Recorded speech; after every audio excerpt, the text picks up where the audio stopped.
Okay. Before we get started with the regular talk, we have a question that came in over the internet, and it's a question I cannot possibly hope to answer because I've been trying to answer it all of my life. Somebody wrote in and they want to know what all of the colors on the board mean. And over here is another board, which is the legend. And it tells you what all of them mean. And so if you can get a picture of it in the video, you can replay the video and stop the action on it, and then you can get a picture of what the legend of it all is. But each of the planets, each of the signs and each of the planets has a color assigned to it. And that gets into a theory of color, because on different spiritual planes, the color rulerships are different for the planets and for the signs. These are related to the physical world and not like to the desire world or to the ethers or whatever. So these colors are just basic down-to-earth colors. But the colors are the outer colors, because in color theory, the inner color is the opposite color on the color wheel. This is why when they talk about naughty ladies, they say naughty ladies wear red.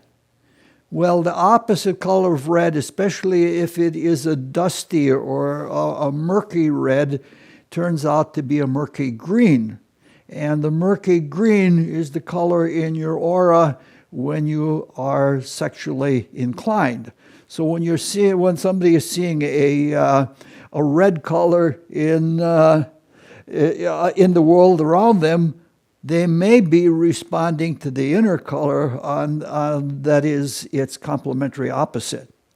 All right, so this is basically the legend, and I'll go over the things.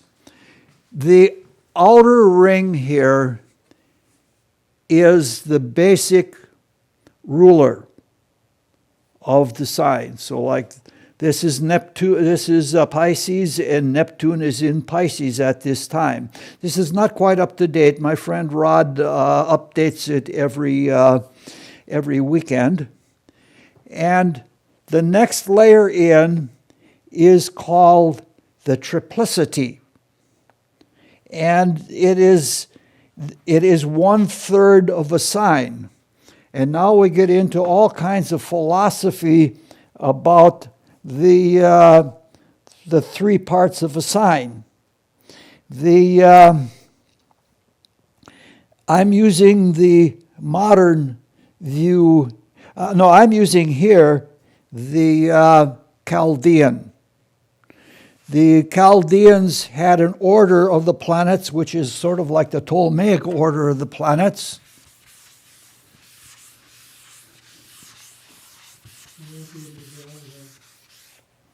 And it is Sun, Venus, Mercury,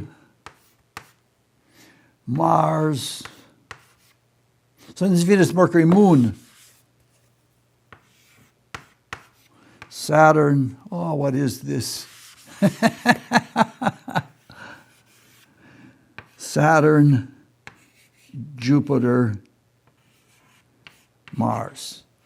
So when we look at this, the first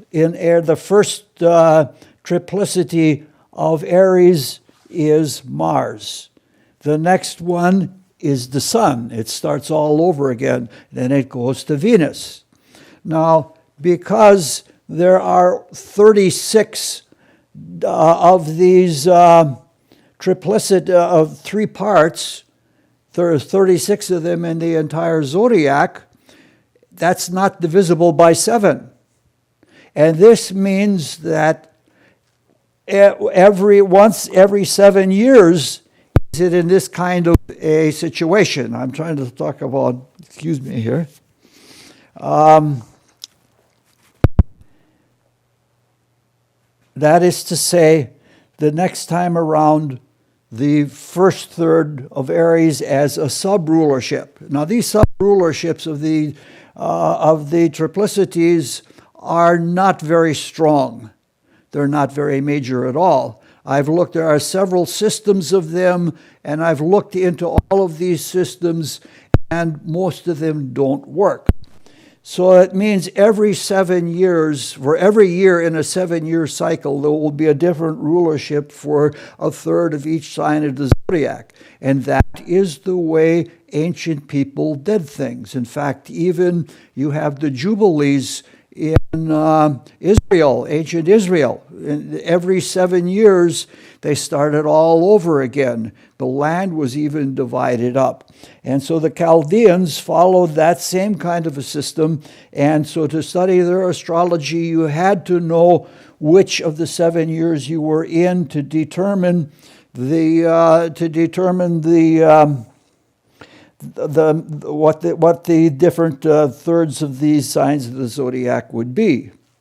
Now, this is something that goes throughout all astrology for the Chaldeans, because modern astrology wants something simpler, and they don't want to work hard. So the next thing in is the terms. And terms are small areas that have been learned by observation. And if you read the book that is the beginning of Western astrology, it is the Tetrabiblios by Claudius Ptolemy. And he put down as much as he could of all of the ancient systems of astrology into one compendium. And he broke up these little subsections, and they are called terms. You'll find them there on the other board, on the legend board. It says that they are terms. But the same thing happens with the terms, is that there are different sets of them. And these are the terms according to Claudius Ptolemy. And they have the weight of ancient astrology behind them. Now, there are things, there are called Sabian symbols, where each of the 360 degrees of the zodiac has a symbol, it has a picture, and it is an interpretation for that degree of the zodiac. And if you I've looked at 4 such systems, and you lay them side by side, they don't all have the same meaning for the same degree of the zodiac. So you want to think at first thought that that somebody's wrong. Only one can be the right one. These days, all the astrologers go with the Sabian symbols that are from Mark Edmund Jones, which he got by mediumship, which makes them suspect in the first place. But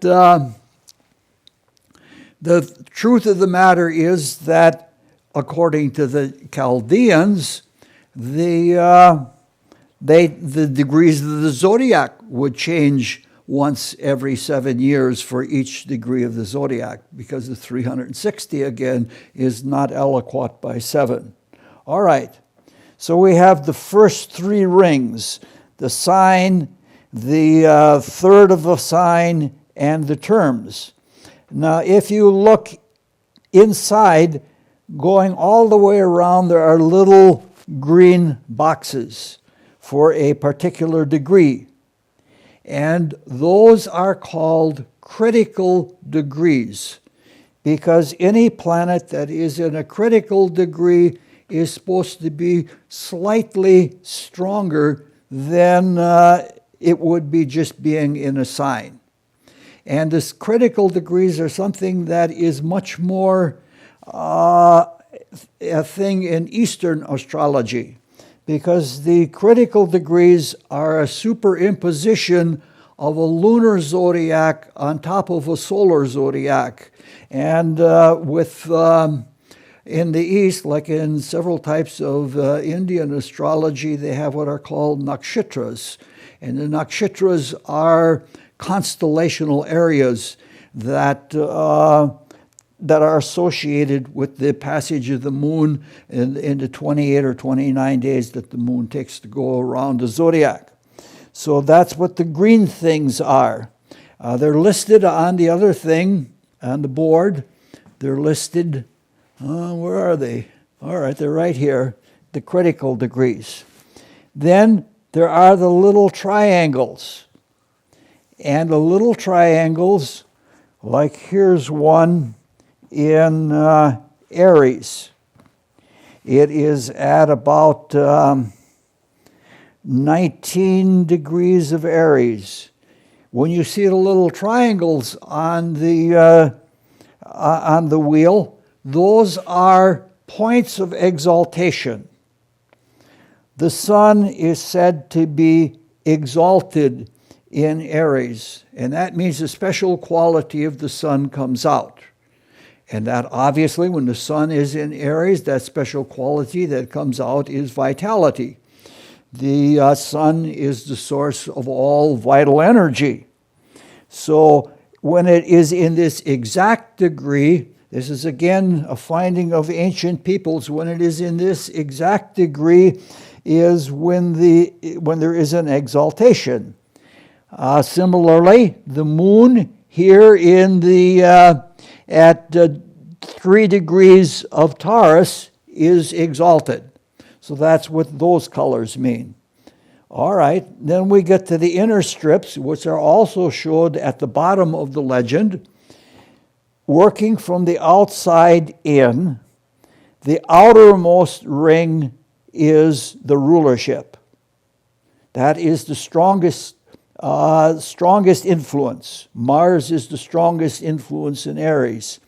The next strongest is the exaltation, and that has the color of the sun. The next ring in is the fall. That is the planet that has that special kind of weakness. And the planet that has the special weakness in Aries is Saturn, if you look on the legend. And then the innermost ring is the detriment.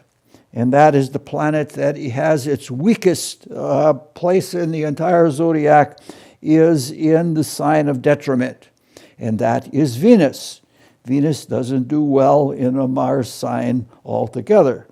So basically, that is what all of the colors on here mean. To work them all out and to observe them and carry them out is something I've never done because it's way too big of a thing.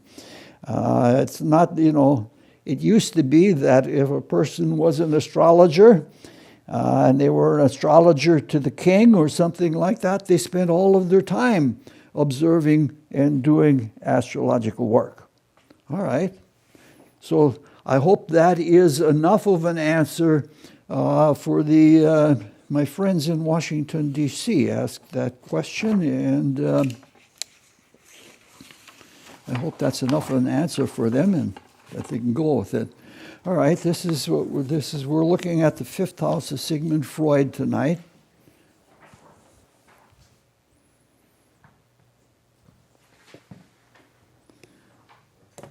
And this should be a very short talk. We begin looking at these house evaluation aids.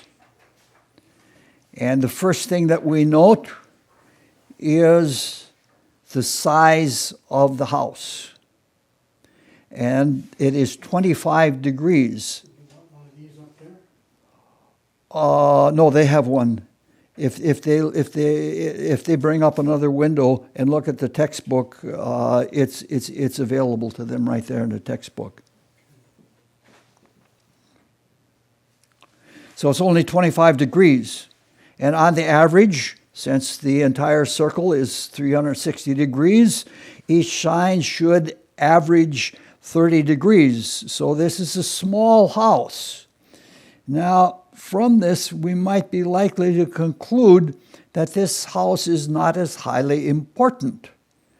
But when we look at the total planetary influence a little further down the chart, we see that this is indeed a very important house. So we have to study and we have to clarify some things. Now, we have been maintaining all along that each degree represents an opportunity, because each degree of the zodiac, the sun transits through it once one day, and so that a house that has more degrees of the zodiac in it is going to have more opportunities, that is, more days to accomplish something. And that holds roughly true, but now we have to look deeper. If we look at the scope of the entire zodiac over all time, like through eternal time, and we disregard things like fixed stars and like critical degrees and any other factor, each degree would indeed be equal. But that's not the way astrological space is flavored. For example, Aries has a martial flavor to it.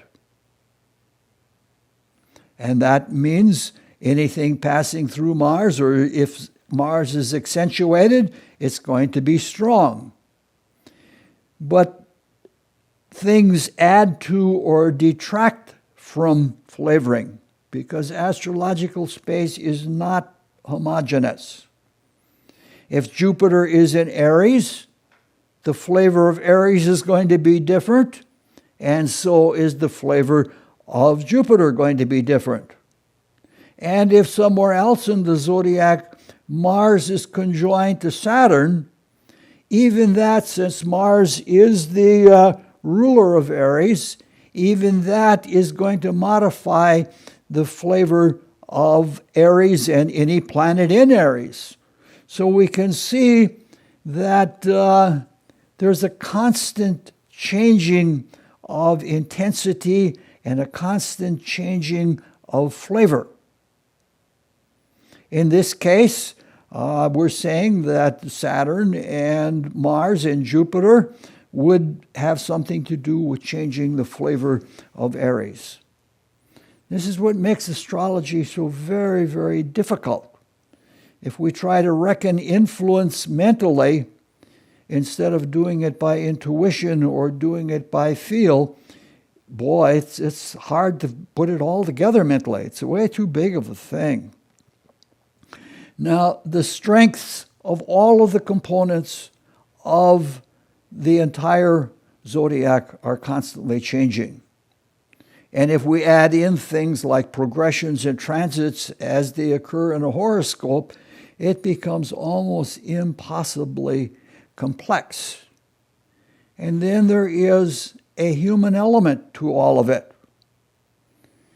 Any moment, if we could put together the relationships of all the signs in the zodiac and how they're contributing so that we could understand what one moment feels like, that would only be the beginning. Because different humans respond in different ways. They choose to accentuate something. And given the same color background, different people are going to act differently within it. And then on top of it, even if you have a point of view that you have chosen or that you have become, that point of view is capable of being understood at various levels of depth. So you can spend your whole life studying astrology and weighing one moment, just the moment of birth, without anything more. Now, this course is supposed to be an advanced level course. Now, in terms of technicality, even with our estimation system, which gets pretty technical, it is really not very technical at all. In terms of, some astrologers who really are technical astrologers who do all sorts of magnificent mathematical things, they would laugh at the simple-mindedness of this view of astrology. However, if we try to penetrate the depth of what it is meaning, this is probably much more advanced than what is offered by a lot of astrologers. Now, the degree of depth and the amount of complexity, when we take them into account, they are neither good nor bad. We don't say that light is good or light is bad, even though some creatures thrive with a lot of light and some prefer darkness. We don't say that the light is good or bad. Now, an effective astrologer who's trying to help somebody find himself tries to solve a problem. And astrology is used to solve that problem. And the degree of depth and complexity you adjust according to the circumstance. Sometimes if you have just a baby basic keyword sentence, that's enough to help somebody solve a problem. I've had that happen a number of times in life, where one keyword sentence and the idea of it brought through to the person changed their entire life because it solved the thing that was bothering them the most. So if you take issue by issue and solve each problem, you're going to see the whole horoscope anyway. If it is like a reading, people want a reading of their entire horoscope, that's counterproductive. What happens is you give them their reading and they think that guy knows a lot of astrology, I know all there is to know that I need to know now, and they go home and they throw the horoscope in the desk or maybe even in the wastebasket. And they don't look at it any further. But if they are working on a problem and there is some way that they can solve that problem or resolve it into something positive, that's much more beneficial. Now this sounds like a sermon, and the reason it sounds like a sermon is because it is a sermon. And the basic message of the sermon is, don't waste your time on all kinds of elaboration. It is our duty as human beings to help each other. And astrology is an excellent way to help each other. That's the end of the sermon for tonight. All right. We now need to get back on the topic, and we can say that there are, with the small size of the house, that there are fewer opportunities. But those opportunities may be very important. We're looking at the fifth house, and even though it's a small house, Freud lost a son in the war. That's pretty significant. So when we look down the sheet a little further, we see that there are no interceptions or no twin cusps. And when we get to the direct influence section of the sheet, we see there is one direct influence, and that is Jupiter.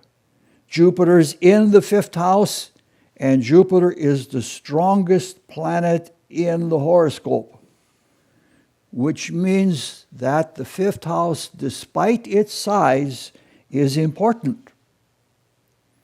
As we've always said, that a planet inside of a house is like an appliance or an appurtenance or something like that in an area. And the key to get into that house is the ruler of the cusp. And in this case, Jupiter is both in the house and it rules the cusp. So it is key to its own self. So we're seeing then that this is Jupiter's key to itself, and that means expansiveness opens more expansiveness for itself. It is redoubling. And in a way, it makes Jupiter more important than we've been thinking all along. If we look up at the second line, the number of degrees per sign in the house, we see that only the first 4 degrees of the zodiac are in the 5th house. And they are where Jupiter is, and Jupiter is that powerful ruler. And that means those first 4 degrees are exceedingly important. And Jupiter's in the last degree, and it's about to enter into Aries, and that means that's some kind of contingency that is so important that has to be taken care of before you can move into the martial part of the 5th house, the Aries part of the 5th house. So even though most of the 5th house is occupied by Aries, the part that is occupied by Jupiter and Pisces is very, very important. We'll come back to this later and along the way. When we move down to the indirect influences, we see the accuracy of astrology and the vindication of our estimation system. The ruler of Pisces is in the 5th house, and the 5th house is co-ruled by Jupiter and Neptune. Since Jupiter is significantly stronger than Neptune, and since Jupiter also has a direct influence, we can say that Jupiter is the strongest influence in the 5th house affairs of his life. Now, we have no way of quantifying the dual planetary rulers of the cusp, so what we do is just take the arithmetic mean, and that we'll have to do. We could do something much, much more complicated, but it isn't worth it. Now, we're moving down to the last 2 parts, the activity parts, and all of the activity, both direct and indirect, is the highest that we have seen. In the first 5 houses, this has the highest amount of activity influence. And the T-square of Jupiter, Saturn, and Mars, Jupiter being square to Saturn, and Mars being square to Saturn, and Mars being opposite to Jupiter, that T-square is central to the 5th house. Now, because of the co-rulership, the indirect activity is also high. The situation with the co-rulers may not provide a just measurement of influence, but there's no simple way that we can come to that. So what we're doing is just basically tabulating the aspects and their strength.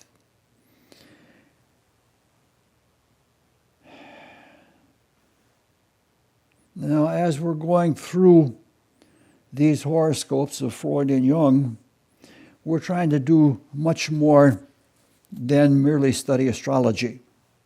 In fact, astrology is often not the main focus of these classes. At the same time that we're studying astrology, we're also trying to understand psychology. And we're trying to understand the psychology of Freud and the psychology of Jung, and then we want to compare it to reality, which means the psychology of mysticism. The study of psychology is important for astrological students because most astrology, as it is practiced, is descriptive, and it's really very good at that. There are experienced astrologers that can describe little vignettes in your life, and they can do it quite accurately. But describing something is different than understanding the meaning of it.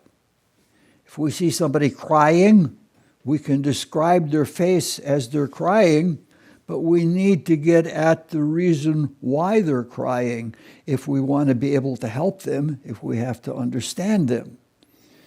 See, almost no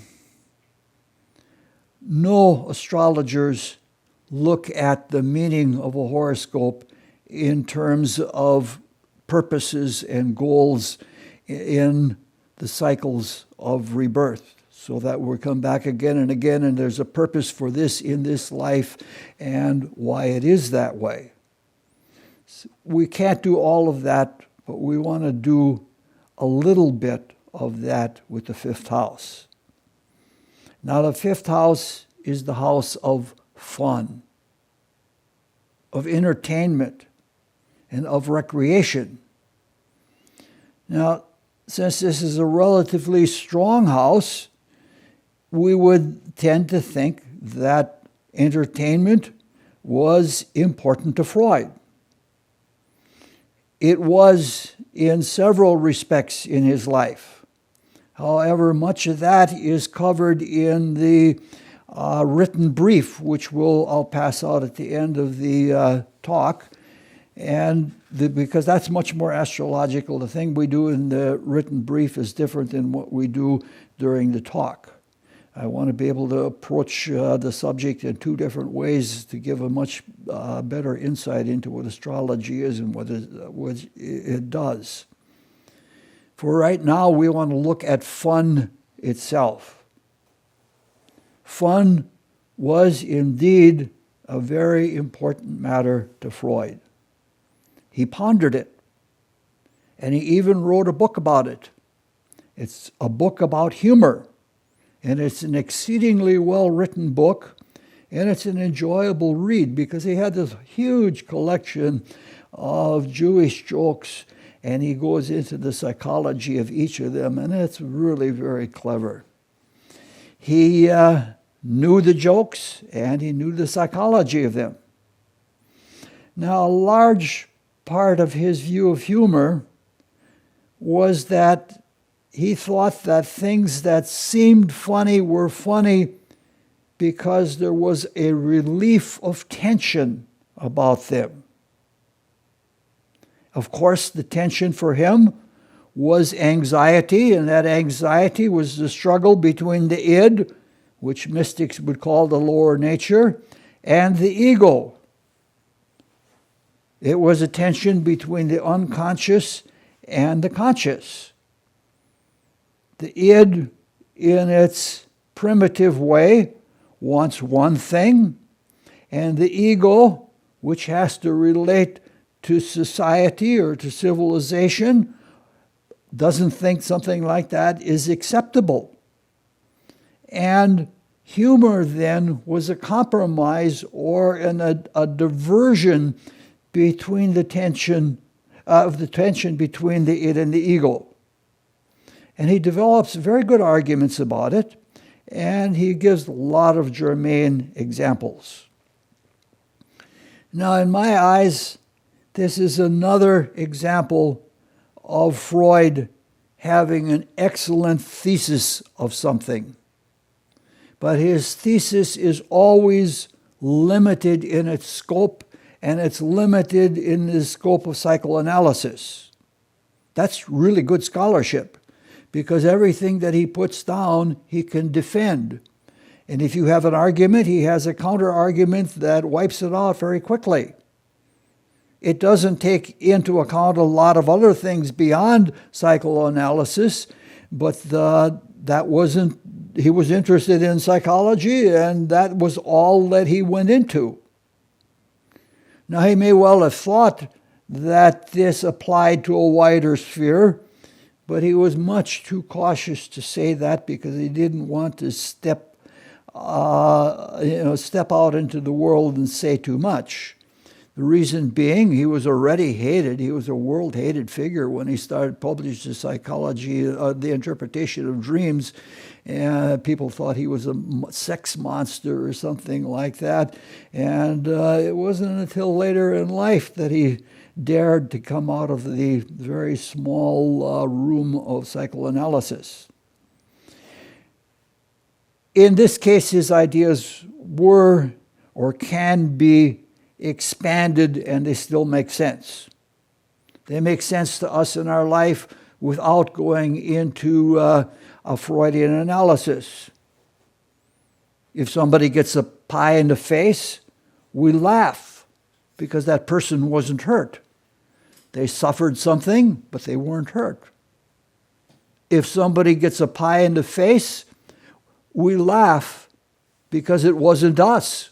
We're relieved that it wasn't us. If somebody gets a pie in the face, it's funny because very often the people who get the pie in the face, at least in the funniest cases, are they have had their dignity, true or false dignity, challenged.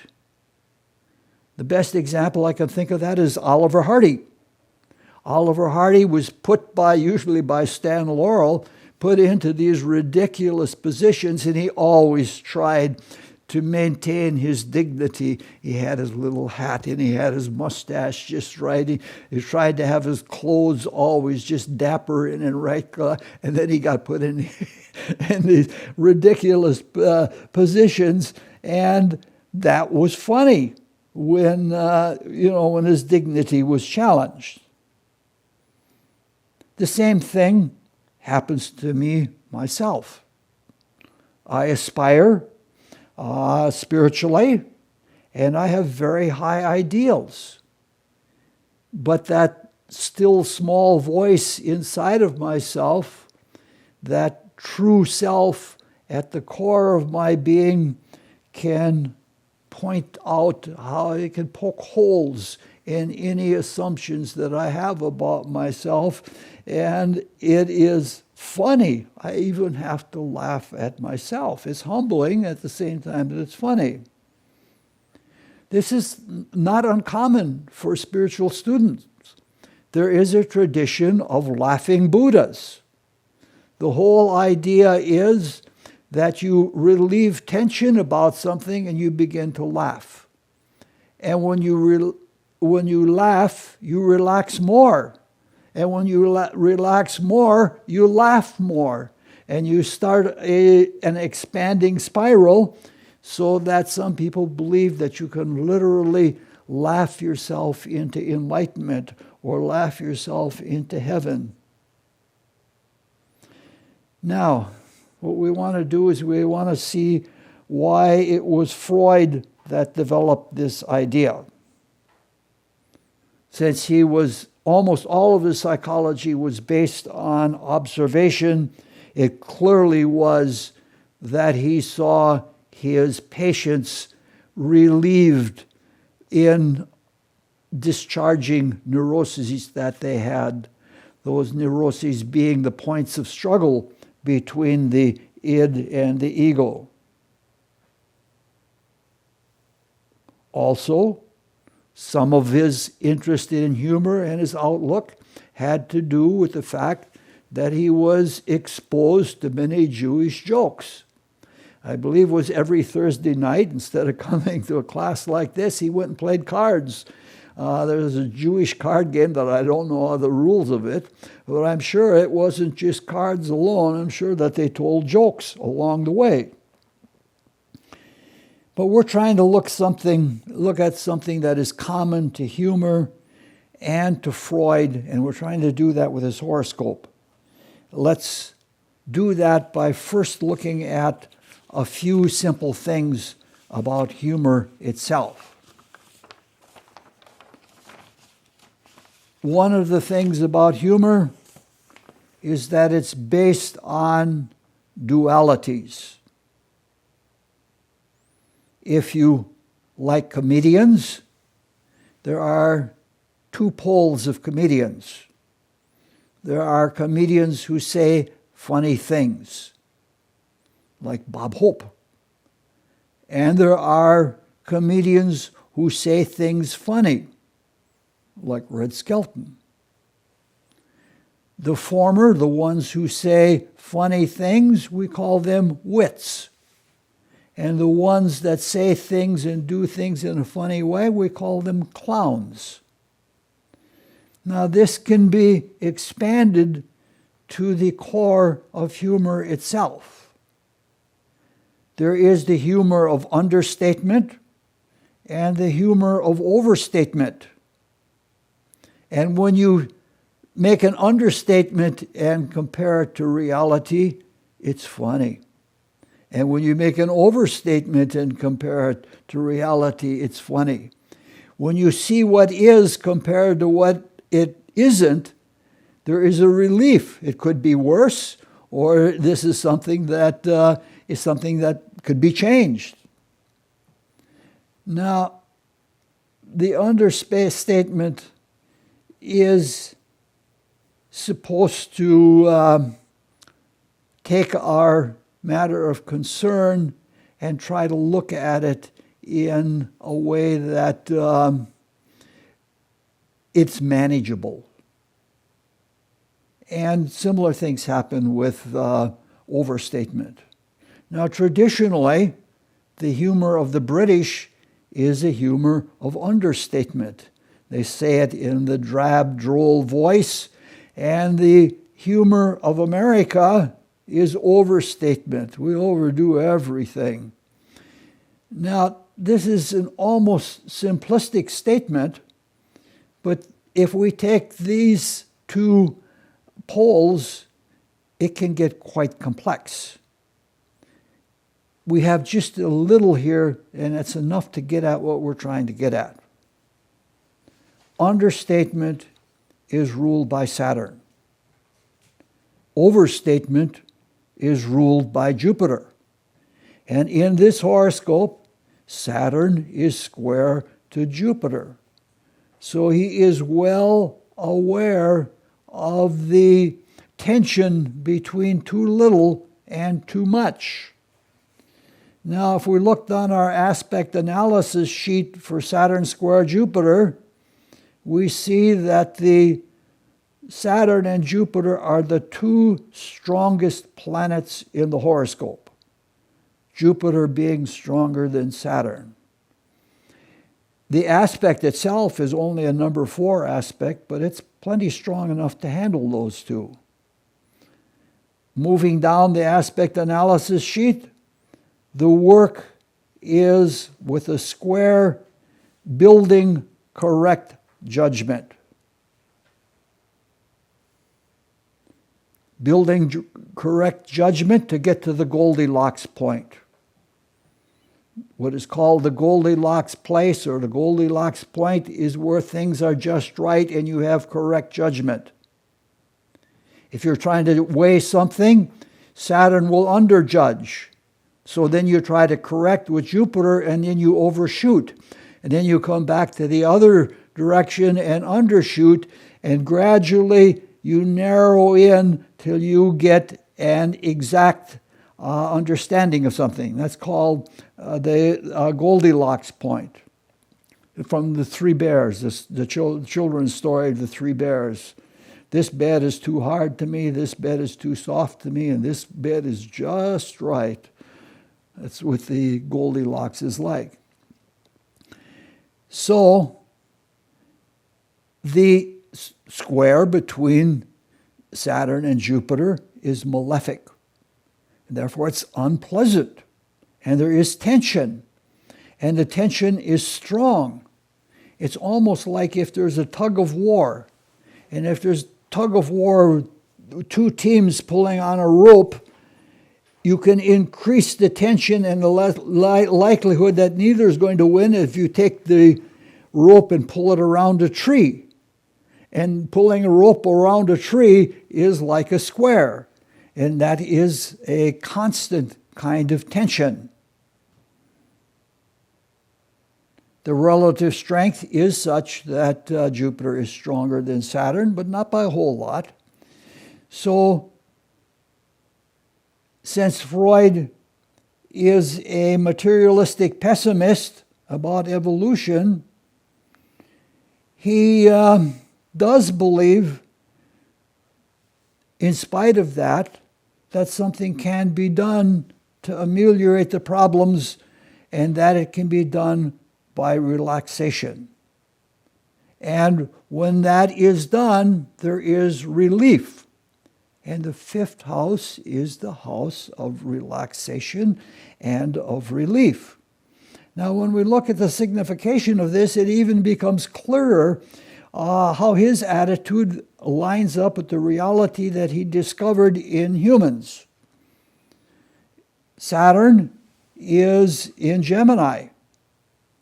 And both Gemini and Pisces, the signs that Saturn and Jupiter are in, respectively, are double-bodied signs.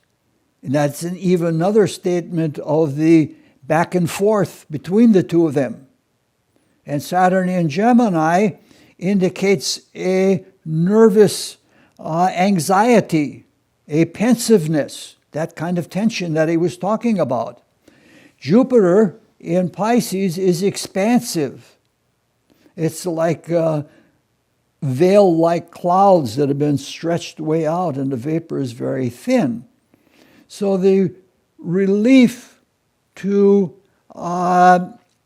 mental, nervous, anxious tension is emotional.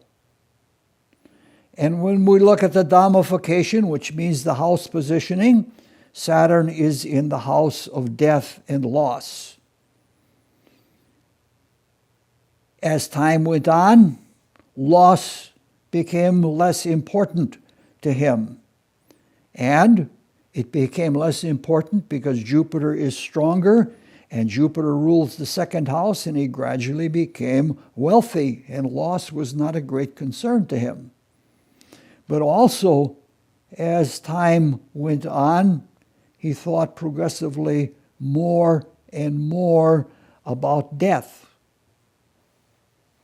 Death being a sure event, the Saturnine surety. Saturn rules fear, and Freud had a fear of death. On two separate occasions, he lost his breath and fainted, lost consciousness. And on both cases, and at both times when this happened, the subject was death. You can see that hypoventilation with Saturn in Gemini. He was an atheist. I was an atheist for about 2 or 3 years before I had a mystical experience. And during that 2 or 3 year period of my life, I had fear of death. I would lie in bed at night and I would say to I would be concerned about what happens if I die. So it's not uncommon for atheists to have a fear of death. Jupiter's in the fifth house, which is the house of children. And for many people, children are the answer to death. The immortality of humanity is carried through by the expressions in new life. It's not clear that that was totally Freud's outlook on it, but certainly it's certainly well within probability. The aspect that we're looking at is a separating aspect, so the tension should have abated as life went on. That seems to be the case because the distraction in expression appeared to subside later in life. This is a second aspect, which means that it's a destructive or a deconstructive aspect. It means he's approaching the end of a cycle. If that is so, this means that the judgments that he's seeking between Saturn and Jupiter, Saturn does things to the letter of the law, and Jupiter judges to the spirit of the law. And the judgments that he's coming to are what he thinks are final. All right, now we want to look at this. This aspect sets up the conditions for humor that we've seen all along. There's tension. It's a deep life and death tension, enough to knock them out. And then there's the juxtaposition of the large and the small. Saturn being the small, being too little, and Jupiter being the large, and that difference between the two of them makes for a humorous situation. All that is needed is something to trigger the release of tension, as according to his definition, which appears to be a true definition. And that trigger is Jupiter sextile to Mercury. And the Jupiter sextile Mercury is stronger than the Jupiter square Saturn, which means the relief can handle or can take away all the stress and pain. So you can see that his whole psychology of humor is built right into his horoscope. Or his horoscope, he was born at this time to discover these things. Mercury is the planet of wit. So we can see his humor was a matter of wit and not just a matter of exaggerations, as it would be if there were Jupiter alone. He even liked puns. He liked double entendres for several reasons, because it showed the difference between the conscious and the unconsciousness. So this is not the weird kind of clownishness that you would associate with Jupiter, nor the neurotic humor that you would associate with Saturn. Now, Mercury itself is not stronger than either Saturn or Jupiter, but the aspect, the tool, is strong. And that tool is sufficient to let the air out of the balloon, so to speak. So there is a tension and a relief of tension, and this is just such a perfect testament to the accuracy of astrology. And it's a pretty good vindication of our estimation system. What he saw as humorous and what he brought out as a theory of humor is clearly in his horoscope. What he saw in the world is what he saw in himself. Our thesis that what one sees in the world is what is in one's character. I have a friend who posts all sorts of things on Facebook where he sees unique patterns in the world and unique things which I like very, very much. So it's almost as if discoveries of any kind are self-discoveries, spiritual self-discoveries. I have never discovered anything in the world, not to say that I'm a scientist or anything like that, but for myself, discovered, whoa, that's true.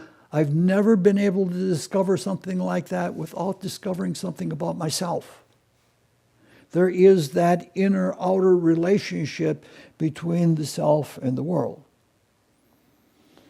Now, there are various words in our language that describe fifth house attitudes.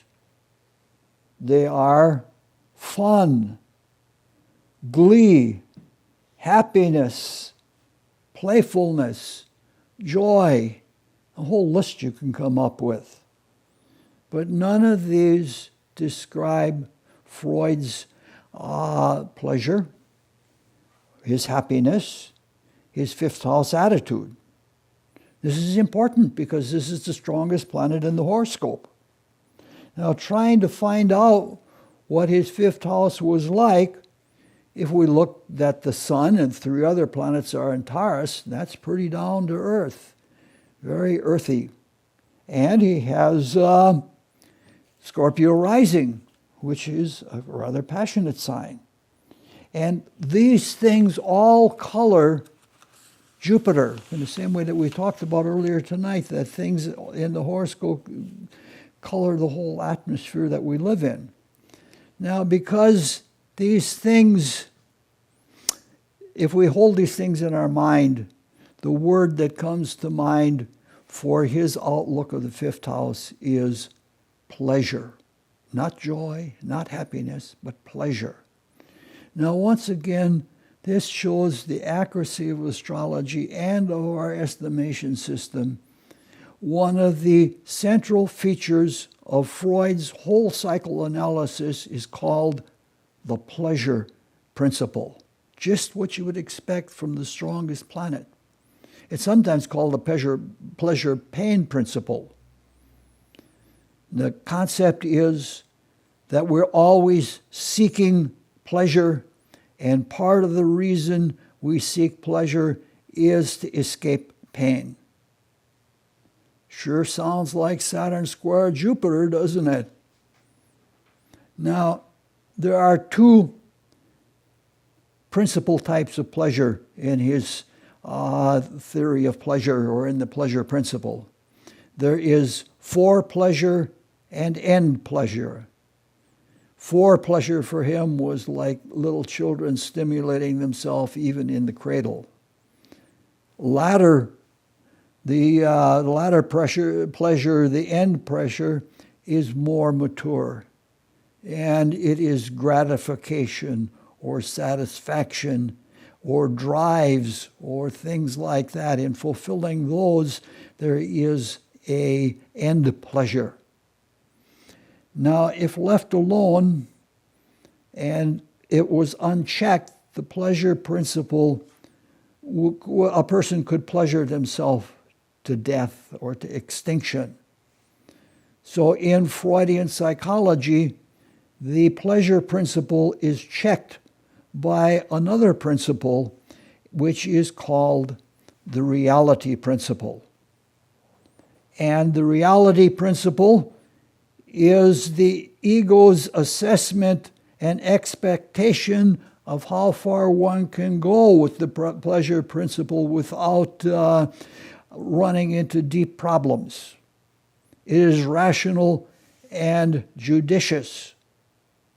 Sounds just like Saturn in Gemini. Rational, and you can't go any further than this. And on top of that, that's the way Saturn talks. This is reality. Face it. That's a Saturnine concept. Now the square, again, as we saw before, is a measurement of too much or too little. And in the Freud horoscope, the Jupiter is stronger than Saturn, so the pleasure principle exceeded the check of the reality principle, so that he didn't let reality check him. He sucked on cigars even after he had a number of surgeries for tongue and throat and jaw cancer. The desire for the satisfaction of pleasure was not checked enough by the reality principle. So once again, we see that astrology is remarkably accurate. Now it goes even further than this. Freud had in his general theory of psychology something that is called the principle of purified pleasure. And the idea was that the ego could make a place for itself where it had nothing but pleasure. And it could do that by projecting all of the bad things outward. It's an attitude like, I'm not harsh, you're just too sensitive. We've all heard that. You're projecting your own harshness out so you don't have to face it and you can be at peace. Another example is when somebody says, I'm not the problem, you are. You're clearing your inner space for your own pleasure. Now the manifestations of this are almost infinite. Now Jupiter rules Sagittarius, and Jupiter is the planet of projection. And Jupiter is sextile to Mercury, as we saw earlier. And that was the aspect of relief from Saturn square Jupiter. And Mercury is in the 7th house. And the 7th house is the house of transference. When we get to the seventh house, we're going to have a lot to say about that. Transference is where you take something that is in yourself, usually unconscious, and you project it onto someone else so that you can feel like you're free of it. Again, now I'm not the problem, you are the problem. So we're talking about a transference to others, something that is from ourselves. So the purified pleasure principle is shown almost exactly in Jupiter sextile to Mercury as a projection and a transference and as a relief from the inner tension. It's just astounding how accurate astrology is and how it gives insight into the character of Freud that brought all of these things out. Now, when he was born at just the right time to bring these kinds of ideas into manifestation. You don't have to take all of psychoanalysis as being true, but you can see that some of these ideas really are good, and he was the one to see them, and we can see why he was the one to see them by looking at his horoscope. Now, we have a little bit of time yet to go. I'd like to make a few comments about the fifth house, very few, very brief, from the perspective of mysticism. Now, mysticism does not disagree with the thesis of humor originating in a release of tension or the relief of pain. This is obviously true. However, to say that it is the sole source of humor or happiness is not true. It's way too limited. To think that relief from pain is the only pleasure is almost perverse. It is something that, like an aftermath of something masochistic or something like that. Life is more than an escape from pain and suffering. There is happiness in the appreciation of what's transpiring in life. It's pretty wonderful. The parade of life goes by us, and it's a beautiful thing to see. You can't seek happiness, but happiness is there all the time in ongoing state. Happiness is not an end, but it's available to you. Now there is humor in the juxtaposition of extreme differences between belief and reality, or any of the great differences of misplaced importance. Again, I laugh at myself often at the absurdity of the differential between my aspirations and my actual activity. This, I don't know about yourself, but for me, that still small voice is wonderfully humorous. And if you can't laugh at yourself in the face of that, it's quite something. Then there is joy, something that was completely foreign to Freud. Joy is the conscious experience of spiritual reality.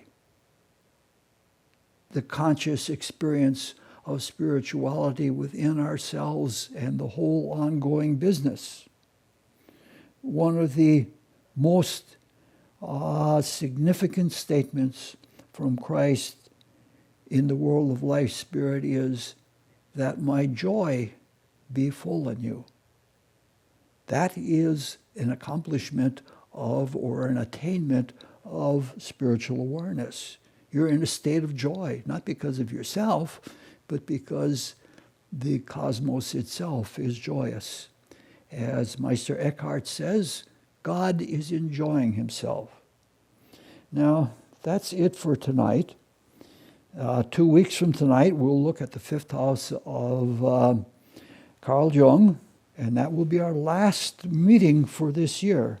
There are 2 more mysticism talks, but that's the last meeting for this year. Any questions? I'm not sure this is right, but I was wondering, the fact that he lost a son in the war, fifth house, which is for children, as I understand it. Yep. Would that have something to do with his pleasure and pain principle? Yes. But the pleasure and pain principle had already been developed before he lost the son. It did knock him down. The loss of a child is the hardest loss that one can go through.